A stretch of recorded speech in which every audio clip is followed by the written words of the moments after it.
എൻ്റെ പേര് TP. Michael. ഞാൻ കീരമ്പാറയിൽ നിന്ന് വരുന്നു. 16/9/2019 ഞാൻ ഉടമ്പടി എടുക്കുന്നത്. ആ ഉടമ്പടി എടുക്കുക എന്ന് പറഞ്ഞാൽ, ഉടമ്പടി എടുക്കുന്നതിന് മുമ്പ് പല പ്രാവശ്യം എൻ്റെ അടുത്ത് പത്രം കൊണ്ടുവന്ന് പലരും തന്നായിരുന്നു. പക്ഷെ ഞാൻ അതൊന്നും ഗമനിച്ചില്ല. എന്തിനാണ്, മാതാവ് ഇവിടെയുണ്ടല്ലോ, പിന്നെ എന്തിനാണ് ആലപ്പുഴയ്ക്ക് പോകണമെന്നുള്ള ചിന്താഗതിയായിരുന്നു.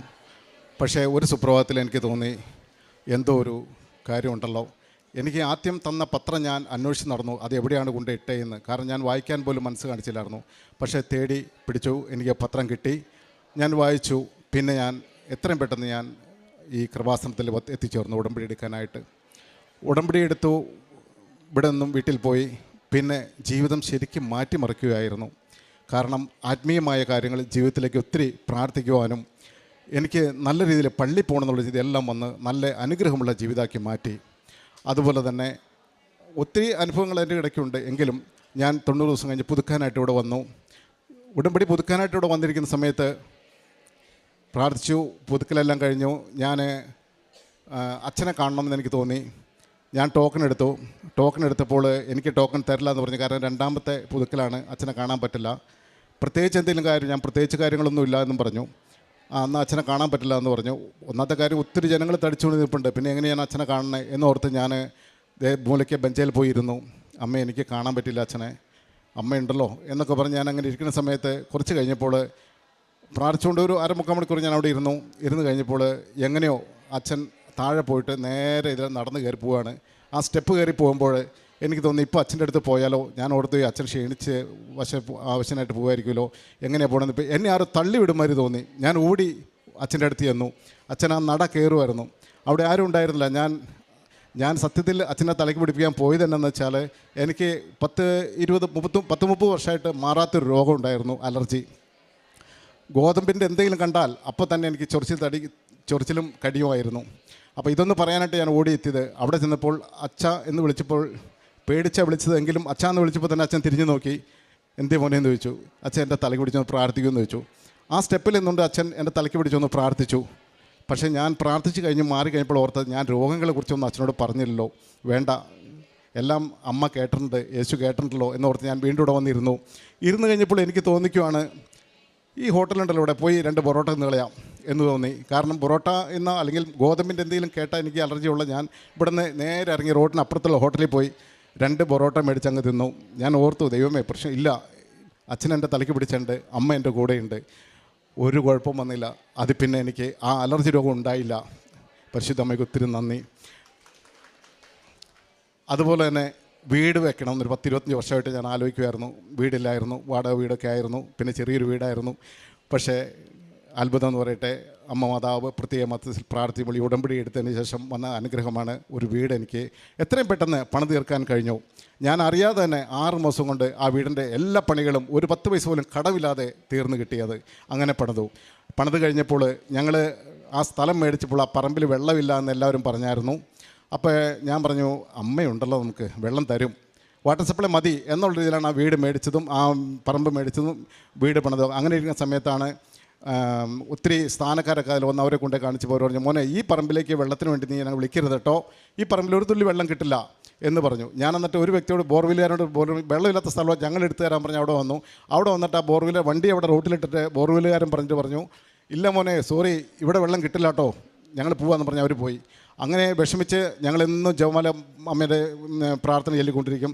ഞാൻ ഈ ഉടമ്പടി കഴിഞ്ഞപ്പോൾ ഒരു ദിവസം പോലും തെറ്റിക്കാതെ രാത്രിയും രാവിലെയും ഈ പ്രതീക്ഷീകരണ പ്രാർത്ഥന, ഉടമ്പടി പ്രാർത്ഥനയും ചൊല്ലിക്കൊണ്ടിരിക്കും. ഞാൻ വീട്ടിൽ ആരൊക്കെ ഉണ്ട് ഞങ്ങൾ എല്ലാവരും കൂടി ചൊല്ലിക്കൊണ്ടിരിക്കും. അങ്ങനെ ഒരു ദിവസം ഞങ്ങളുടെ റിലേറ്റീവ് ഒരു അച്ഛൻ വീട്ടിൽ വന്ന സമയത്ത് ഇങ്ങനെ വെള്ളമില്ലാന്ന് പറഞ്ഞപ്പോൾ അച്ഛൻ പറഞ്ഞു, ഈ വീടിൻ്റെ ഫ്രണ്ടിൽ വെള്ളം ഉണ്ടല്ലോ, പിന്നെ നിങ്ങൾക്ക് എന്നെ വെള്ളം കിട്ടില്ലാത്തതെന്ന് ചോദിച്ചു.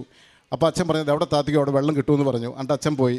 ഞാൻ അവിടെ തന്നെ ഒരു കല്ല് കൊണ്ടുവച്ചു. അച്ഛൻ കോലൊന്നും കുത്തിയില്ല. ഞാൻ ഒരു കല്ല് കൊണ്ടുവച്ചു, മാതാവിൻ്റെ എണ്ണയും മാതാവിൻ്റെ കാശുരവും കൊണ്ടുവച്ച് അവിടെ ഞങ്ങൾ പ്രാർത്ഥിച്ചു. ഒരാഴ്ച കഴിഞ്ഞപ്പോൾ വീണ്ടും അച്ഛനായാലോ, നിങ്ങൾ കിണർ താത്തിയില്ലേ, വെള്ളം ഉണ്ടട്ടോ അവിടെ എന്ന് പറഞ്ഞു. 300 അടി താത്ത് വെള്ളം കിട്ടുമെന്ന് പറഞ്ഞു. ഞാൻ പിന്നെ നോക്കിയില്ല. അപ്പം തന്നെ ഒരു ബോർവെൽ വണ്ടിക്കാരനെ വിളിച്ചു. അവിടെ നിന്നു രാവിലെ പുള്ളി താത്താൻ തുടങ്ങി കഴിഞ്ഞപ്പോൾ ഞാൻ ആ തെങ്ങിൻ്റെ ഉള്ളിൽ കസേരയിട്ട് ജവമാല എടുത്തു, മാതാവിനെ വിളിച്ച് പ്രാർത്ഥിച്ചുകൊണ്ടിരിക്കുകയാണ്. അമ്മേ മാതാവേ, 300 അടിയാണ് പറഞ്ഞിരിക്കുന്നെങ്കിലും വെള്ളം കാണിച്ച് തരട്ടോ, ഞങ്ങൾ വെള്ളമില്ലാതെ ഭയങ്കര വിഷമിക്കുകയാണ്, വെള്ളം കിട്ടുമ്പോൾ നന്നായിട്ട് തരണം, ഞങ്ങളുടെ നാട്ടിൽ എല്ലാവർക്കും വെള്ളമില്ല, അവർക്കെല്ലാം വെള്ളം കിട്ടാൻ പാത്തിന് തരണമെന്ന് പറഞ്ഞ് പ്രാർത്ഥിച്ചു. ഒരു 200 അടി ആയപ്പോഴത്തേക്കും ആ റൂട്ടിൽ പോയൊരു മനുഷ്യൻ കയറി വന്നിട്ട് എന്നോട് പറഞ്ഞു, നിങ്ങൾക്ക് വട്ടാണോ? എന്തിനാ ഈ പാറപ്പുറത്ത് നിങ്ങൾ കുഴിക്കണേ?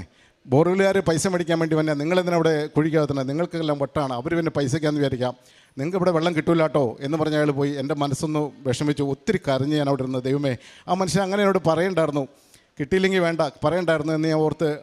അമ്മയുണ്ടല്ലോ എൻ്റെ കൂടെ, കൃപാസന അമ്മേ എനിക്ക് വെള്ളം തരും എന്നുള്ള നിർബന്ധപൂർവ്വം ഞാൻ അങ്ങോട്ട് പ്രാർത്ഥിച്ചുകൊണ്ടിരിക്കുമായിരുന്നു.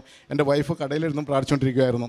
ആ സമയത്ത് അയാളങ്ങ് ഇറങ്ങി കുറച്ച് കഴിഞ്ഞപ്പോൾ തന്നെ എൻ്റെ ബോർവെല്ലടിക്കുന്ന വ്യക്തി, ഞാൻ വിചാരിച്ച അയാൾ ഉറക്കം തൂങ്ങി വീണതാണ്. അയാൾ പെട്ടെന്ന് തന്നെ താഴത്തേക്ക് വീഴുന്ന രംഗമാണ് കണ്ടത്. വീഴുന്ന് പറഞ്ഞാൽ ഈ ബോർവെല്ലിൻ്റെ കമ്പി പിടിച്ചുകൊണ്ടിരിക്കുന്ന കമ്പി താഴത്തേക്ക് അങ്ങ് തെന്നിപ്പോയി. അപ്പോൾ തന്നെ അയാൾ പറഞ്ഞു, ചേട്ടാ വെള്ളം ഉണ്ട് കേട്ടോ എന്ന് പറഞ്ഞു. ഞാൻ അപ്പം തന്നെ അമ്മയ്ക്ക് നന്ദി പറഞ്ഞു. അയാൾ പറയുക, ഒരിക്കലും തീരാത്ത വെള്ളത്തിൻ്റെ ഒരു കുഴിയിലേക്കാണ് മോനെ വീണിരിക്കുന്നത്, അത് കാരണം വെള്ളം ഇഷ്ടംമാതിരി ഉണ്ടെന്ന് പറഞ്ഞു. അപ്പോൾ ഇപ്പോൾ 2-3 വർഷമായിട്ട് ഒരിക്കലും തീരാത്ത വെള്ളം ഞങ്ങൾക്ക് 220 അടിയിൽ തന്നെ വെള്ളം ഇഷ്ടംമാതിരി കിട്ടി. അതാണ് പരിശുദ്ധ അമ്മ തന്ന അനുഗ്രഹം. എനിക്ക് സത്യത്തിൽ ഈ സ്റ്റേജിൽ ഡാൻസ് കളിക്കണം തോന്നണം. ഈ ഉടമ്പടി പ്രകാരം ഞാൻ ആരെ കണ്ടാലും പറയും, നിങ്ങൾ എന്ത് വിഷമം നല്ലപ്പം നിങ്ങൾ ഓടിച്ചെല്ലോ കൃപാസനത്തിലേക്ക് ഞാൻ പറഞ്ഞു വിടാറുണ്ട്. അങ്ങനെ ഞാൻ ഈ വെള്ളമായി വീടുമായി ഞാനൊരു ദിവസം 10-50 പേരെയും ബസ്സിൽ കയറ്റിക്കൊണ്ട്, ബസ്സിൽ ഭയങ്കര തിരക്കായിരുന്നു. ഞാനും കൂടെ അതിൽ പിന്നെ കോതമംഗലത്ത് നിന്ന് ഒത്തിരി ആൾക്കാരെയും ഇങ്ങോട്ട് വരും ഉടമ്പടി എടുക്കാനും പ്രാർത്ഥിക്കാനായിട്ട്. ഒരു ദിവസം പ്രാർത്ഥിച്ച് പോകുന്ന സമയത്ത് ഒരു നീതി സ്റ്റോർ, ഞങ്ങളുടെ അവിടുത്തെ അടുത്തുള്ളൊരു സൊസൈറ്റിയുടെ ഒരു നീതി സ്റ്റോർ അവിടെ കട കണ്ടു. അപ്പോൾ എൻ്റെ ഒരു കൂട്ടുകാരനാണ് അവിടെ കടയിൽ ജോലി ചെയ്യുന്നത്. ഞാൻ ഓർത്തു, എൻ്റെ ദൈവമേ, അമ്മേ മാതാവേ, അവനെയൊക്കെ കണ്ടല്ലോ, എനിക്ക് ആ ജോലി ഒന്നും. ഞങ്ങൾ കന്നാലിനെ വളർത്തണം, ആടിനെ വളർത്തണം. അവിടെ ആയിരുന്നെങ്കിൽ അത്യാവശ്യം വന്നിരുന്ന ജോലിയായിരുന്നു. അമ്മേ മാതാവേ, ഈ കട കണ്ടല്ലോ അമ്മ, ഞാൻ ഇന്ന് ശക്തമായിട്ട് അമ്മേ ഈ വാഹനത്തിലിരുന്ന്, കാരണം ഞങ്ങൾ അവിടെ നിന്ന് പുറപ്പെട്ട് വരുമ്പോൾ ആ വാഹനം ഒരു ദേവാലയമാണ്, അതേ രീതിയിൽ പ്രാർത്ഥിച്ചാണ് ഞങ്ങൾ ഇറങ്ങി വരുന്നത്. ബസ്സിൽ പ്രാർത്ഥിച്ച് പലർക്കും വേണ്ടി, പല രോഗികൾക്ക് വേണ്ടി സമർപ്പിച്ച്, പ്രത്യേകിച്ച് കൃപാസനത്തെയും ജോസഫത്തിനെയും ഒക്കെ വേണ്ടി പ്രാർത്ഥിച്ച് ഞങ്ങൾ അവിടെ നിന്ന് പോരുമ്പോൾ ഞാൻ അമ്മോട് പറഞ്ഞു, അമ്മേ എനിക്ക് അതേ ആ കടയിൽ എനിക്ക് ജോലി വാങ്ങി തരണം കേട്ടോ അമ്മയെന്ന്. അവിടെ നിന്ന് വന്നു, പ്രാർത്ഥിച്ചു, വണ്ടിയിൽ പ്രാർത്ഥിച്ചു, ഇവിടെ വന്നു, ഉടമ്പടി പുതുക്കി, പ്രാർത്ഥന എല്ലാവരും കയറി തിരിച്ച് അവിടെ ചെന്നു. പിറ്റേ ദിവസം എൻ്റെ മകളെ കൊണ്ടുവിടാനായിട്ട് ഞാൻ കീരമ്പാറ വരികയാണ്. കീരമ്പാറ എന്ന സ്ഥലത്ത് വന്നു കഴിഞ്ഞപ്പോൾ ഞാൻ ചുമ്മാ ആ കടയിലേക്ക് നോക്കിയപ്പോൾ എൻ്റെ മാതാവിൻ്റെ രൂപ അവിടെ കിടക്കുക. ഞാൻ ഓടിച്ചെന്നു, കാരണം പരിശുദ്ധമ്മേനെ കണ്ടാൽ നമ്മൾ തുള്ളിക്കൊണ്ടില്ലല്ലോ. ഓടിച്ചെന്നപ്പോൾ അദ്ദേഹം ചോദിച്ചു, എന്തേ മക്കളെ ചുമ്മാ വന്നാന്ന് പറഞ്ഞു. കയറിയിരിക്കുന്നത് ഞാൻ കയറിയിരിക്കുന്നില്ല ഏട്ടാ, ഞാൻ പോവാന്ന് പറഞ്ഞു. പക്ഷേ ഞാൻ അവിടെ കയറിയിരുന്നു. ആ സമയത്ത് തന്നെ ആ ബാങ്കിൻ്റെ ഒരു അധികാരി അതിൽ വന്നു, മൈക്കിളെ നീ കട എടുത്തോളാമോ, അവിടെ ജോലി ചെയ്തോളാമോ എന്ന് ചോദിച്ചു. ഞാൻ പെട്ടെന്ന് അടങ്ങിപ്പോയി, കാരണം ഞാൻ ഇന്നലെയാണ് ചോദിച്ചത്, ഒരു ദിവസങ്ങളെ പോലും കഴിഞ്ഞിട്ടില്ല. അതെന്നെ അങ്ങനെ. അപ്പോൾ ഇയാൾക്ക് പുറത്തേക്ക് പോകാനുള്ള ഇത് കിട്ടിയിട്ടുണ്ട്, അത് കാരണം ഇനി ആളില്ല. പിന്നെ അതല്ല, അയാൾക്ക് കമ്മീഷൻ മാത്രം കൊടുക്കണ്ടായി, നിനക്കാണ് ഈ ശമ്പളവും തരും, കമ്മീഷൻ തരും, നിൽക്കാമോ എന്ന് ചോദിച്ചു. ഞാൻ ഓടിപ്പോയി വൈഫിനോട് ചോദിക്കിട്ട് വൈഫിൻ്റെ അടുത്ത് പറഞ്ഞു. വൈഫ് പറഞ്ഞു, 200 രൂപ കിട്ടിയാലും മതി, എടുക്കാച്ചായി എന്ന് പറഞ്ഞു. അങ്ങനെ ആ ജോലിയിൽ കയറി. അതായത് പിറ്റേ ദിവസം തന്നെ പരിശുദ്ധമ്മ ആ കട ഞങ്ങൾ ഏൽപ്പിച്ചു എന്നാണ് ഞാൻ ഈ സാക്ഷ്യത്തിലൂടെ പറയുന്നത്. അതുപോലെ തന്നെ ഞങ്ങൾ അവിടെ നിന്ന് ഈ കടയുടെ കാര്യവും കഴിഞ്ഞു. ഒത്തിരി ഇതിപ്പോൾ ഇന്ന് 6 വർഷങ്ങളും ആയിട്ട് ഞാൻ ഉടമ്പടി എടുത്തു. ഈ 6 വർഷത്തിനുള്ളിൽ അനേകം കൂമ്പാരക്കണക്കിന് എനിക്ക് അനുഗ്രഹങ്ങളാണ് അമ്മ തന്നിരിക്കുന്നത്. അതുപോലെ വ്യക്തമായിട്ട് പ്രാർത്ഥിക്കുവാൻ, നന്നായി പ്രാർത്ഥിക്കുവാനുള്ളൊരു കൃപ തന്നു. എല്ലാ ദിവസവും പള്ളി പോകാൻ, മറ്റേ അലസനായിരുന്നു, പള്ളി പോകാനുള്ള ഒരു കൃപയും പ്രാർത്ഥിക്കാനുള്ള കൃപയും തന്നു. അതുപോലെ തന്നെ ഞങ്ങൾ ഇതിനിടയ്ക്ക് ഞങ്ങൾ ഇനി എൻ്റെ വ്യക്തിഗതമായ ഇതിലേക്ക് വരുമ്പോൾ പ്രാർത്ഥിക്കാനുള്ളൊരു കഴിവ്, നല്ലൊരു പ്രാർത്ഥന. അതായത് എല്ലാ ദിവസവും പള്ളിയിൽ മുടങ്ങാതെ പള്ളിയിൽ പോകും. താമസിച്ച പോലെ ഓടിയെത്തി പള്ളിയിൽ കയറി കുർബാനായിട്ട് വരുന്നൊരു സ്വഭാവത്തിലേക്ക് മാറി. അതുപോലെ തന്നെ പള്ളിയിൽ ഞാൻ ചെറുപ്പം മുതൽ ആഗ്രഹിക്കുമായിരുന്നു, ഈ പള്ളിയിലൊരു അധികാരം എനിക്ക് കിട്ടുമോ എന്നൊക്കെ ഞാൻ ആഗ്രഹിക്കുന്നു. പക്ഷേ 2 വർഷം മുമ്പ് അല്ലെങ്കിൽ 1 വർഷം മുമ്പ് അവിടുത്തെ ട്രസ്റ്റിയായിട്ട് എന്നെ തിരഞ്ഞെടുത്തു. അതൊക്കെ പരിശുദ്ധ അമ്മയെ ഏൽപ്പിച്ചതെന്ന് എനിക്ക് വ്യക്തമായിട്ട് അറിയാം. അങ്ങനെ വിശ്വസ്തയോടുകൂടി ദൈവത്തിനൊരു വേല ചെയ്യുവാൻ ആ ഇടവകയിൽ എനിക്ക് തമ്പുരാൻ ഒരു കൃപാസന പ്രസാദപര മാതാവിൻ്റെ മധ്യസ്ഥയിൽ പറഞ്ഞു അമ്മ തന്ന ആ അനുഗ്രഹം അവിടെ ഒരു ട്രസ്റ്റിയായി ജോലി ചെയ്യുന്ന ഞാൻ. അതുപോലെ തന്നെ ഞങ്ങൾ ഇവിടുത്തെ പത്രം മേടിച്ചുകൊണ്ട് എത്ര പത്രം കിട്ടിയാലും എനിക്ക് സന്തോഷമാണ്. ഞാൻ ചില കപ്പളിലേക്ക് നോക്കുമ്പോൾ 8 പത്രങ്ങൾ ആ കപ്പളിയിലെ ആൾക്കാർ കൊണ്ടുവന്ന് വെച്ചിട്ട് പോകും. ഞാൻ ഓടിപ്പോയി ആ പത്രം എടുക്കും. ആ പത്രം എടുത്ത് മറ്റുള്ളവർക്ക് സെർവ് ചെയ്യും, ഞാൻ എല്ലാവർക്കും കൊടുക്കും.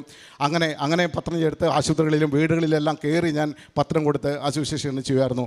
അതുപോലെ തന്നെ രോഗികൾക്ക് പൈസ കൊടുക്കാൻ വേണ്ടി ഞാൻ മാത്രമല്ല, ഞങ്ങളുടെ വീടിൻ്റെ അടുത്തുള്ള 10 വീട്ടുകാരെ തിരഞ്ഞെടുത്ത് ഞങ്ങൾ ഓരോ മാസവും ദശാംശം കിട്ടുന്ന പൈസ, അതായത് ഈ ഏറ്റവും കുറഞ്ഞത് അവരൊക്കെ കൂലിപ്പണിക്കാരാണ്, 200 രൂപ എങ്കിൽ 200 രൂപ, ഞങ്ങളൊരു മീറ്റിംഗ് കൂടി എല്ലാവരും 200 വെച്ചും കൂടുതലുള്ളവർ കൂടുതലിട്ടും ആ പൈസ കിട്ടുന്നതിന് ഞങ്ങൾ അടുത്തുള്ള ഏതെങ്കിലും ക്യാൻസർ രോഗികൾ അല്ലെങ്കിൽ പെട്ടെന്ന് ഉണ്ടാവുന്ന രോഗങ്ങൾ വന്നാൽ അപ്പോൾ തന്നെ അവർക്ക് ഞങ്ങൾ ഒരു 5000 രൂപ വെച്ച് എത്ര പേര് വന്നാലും കൊടുക്കാനുള്ള അങ്ങനത്തെ ഒരു കാര്യങ്ങളുടെ പ്രവൃത്തികൾ ഞങ്ങൾ ചെയ്യേണ്ടത്. ഇതെല്ലാം പരിശുദ്ധ അമ്മയുടെ ഈ ഉടമ്പടി പ്രകാരം ഇവിടെ വന്നതിന് ശേഷം എനിക്ക് കിട്ടിയിരിക്കുന്ന ഏറ്റവും വലിയ അനുഗ്രഹമാണ്.